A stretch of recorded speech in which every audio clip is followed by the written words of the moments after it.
Hello, my friends. Welcome back. I hope you are having a peaceful day. Today, I want to share a story with you. A story about words. Words that made people laugh. Words that made people cry.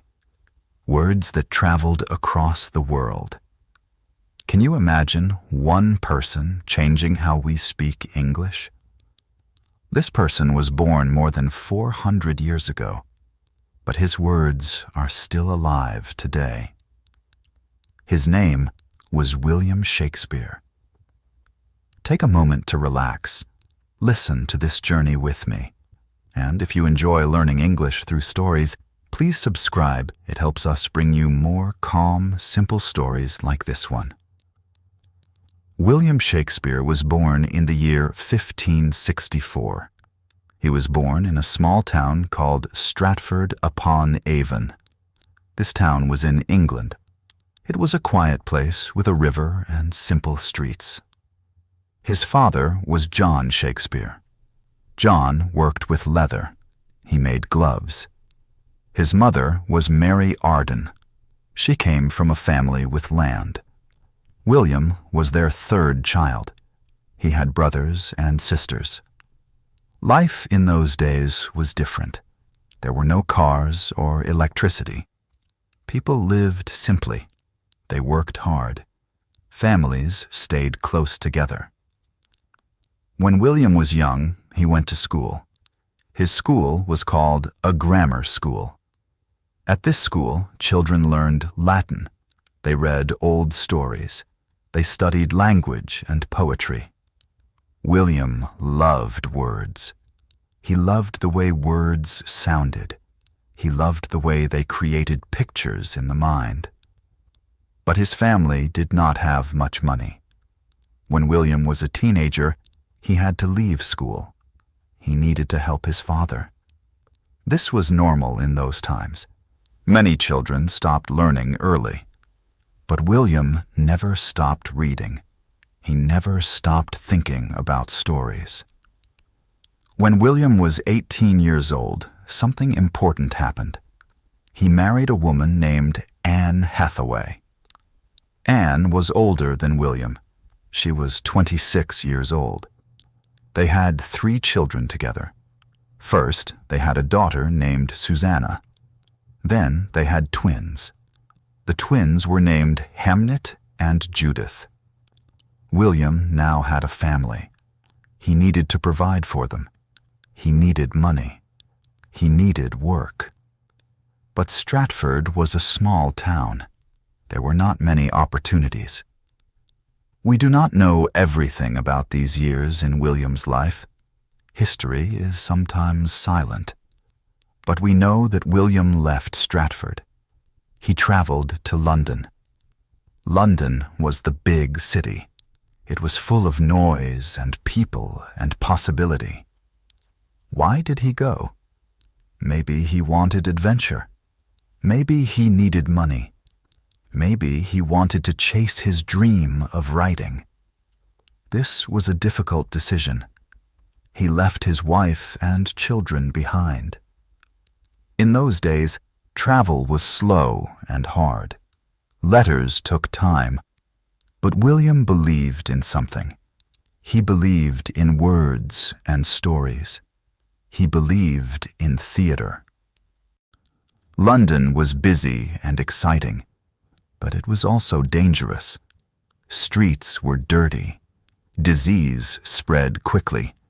People lived close together in small houses. Yet London had something special. It had theaters. Theaters were new and popular. People from all walks of life came to watch plays. Rich people sat in comfortable seats. Poor people stood in the yard and watched from below. Everyone loved stories. Everyone wanted to laugh and cry and feel alive. William arrived in this world. At first, he was nobody. He had no connections. He had no fame. He started at the bottom. He worked with actors. He helped with small tasks. He learned how the theater worked. And slowly, he began to write. William Shakespeare began writing plays.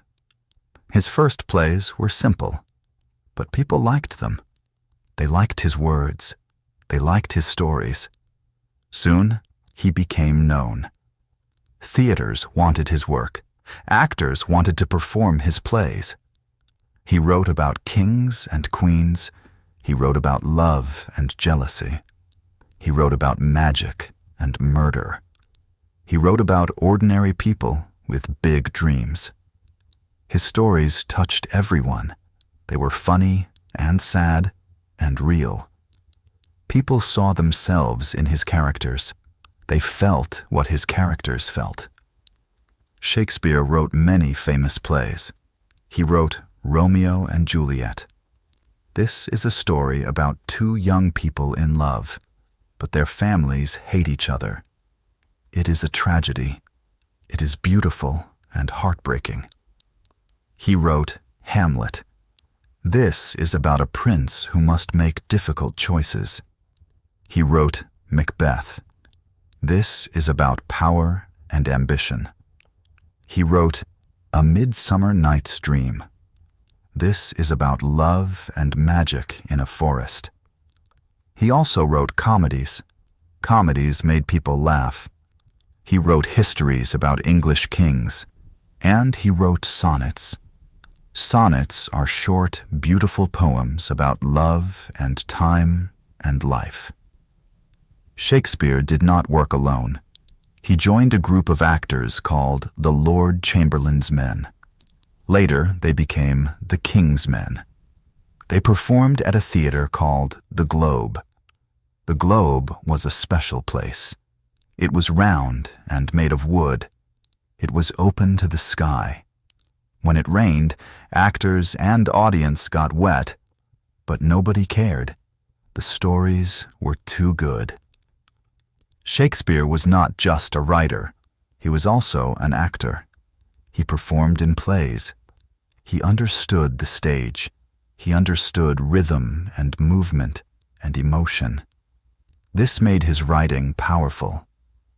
During these years, Shakespeare became successful. He earned money. He bought property.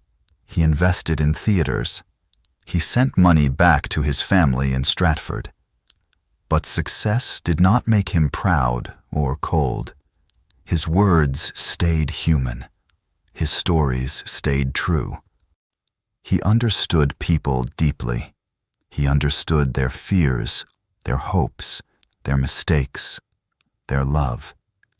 He wrote about fathers and sons, mothers and daughters, friends and enemies. He wrote about what it means to be human. And people everywhere felt seen. They felt understood. After many years in London, William Shakespeare returned to Stratford. He was older now. He had written 37 plays. He had written 154 sonnets. He had created worlds with his pen. He went back to his family. He lived quietly. He enjoyed his home. He spent time with his daughters. His son Hamnet had died young, and this brought him deep sadness. But he found peace in his final years. William Shakespeare died in 1616. He was 52 years old. He was buried in Stratford, in the church where he was baptized. His life had come full circle. But his words did not die. His plays continued. Actors continued to perform them. People continued to read them. His stories traveled across oceans. They were translated into many languages. Today, more than 400 years later, we still read Shakespeare. We still watch his plays. We still feel what he wanted us to feel. Why does Shakespeare still matter? Because he understood us. He understood that people everywhere feel the same emotions. Love is love in every country. Fear is fear in every heart. His words are beautiful and simple and true. Many English words we use today came from Shakespeare. Words like lonely and generous and excitement. He invented them. He played with language. He made it sing. When we speak English, we speak a little bit of Shakespeare. So, my friends, this is the story of William Shakespeare, a boy from a small town who changed the world with words. He showed us that stories connect us, but language is powerful. But one person with a dream can touch millions of hearts. His journey reminds us to believe in our own gifts, to use our voice, to tell our stories. Thank you for listening today. I hope you enjoyed this calm journey through history. If you did, I would be so grateful if you subscribe. It helps us create more English learning stories for you. You can also leave a comment. Tell me which historical person you would like to hear about next. And remember, every story is a chance to learn. Every story is a chance to grow. Until next time, my friends, take care. Keep learning, keep listening, and keep discovering the beautiful world of English.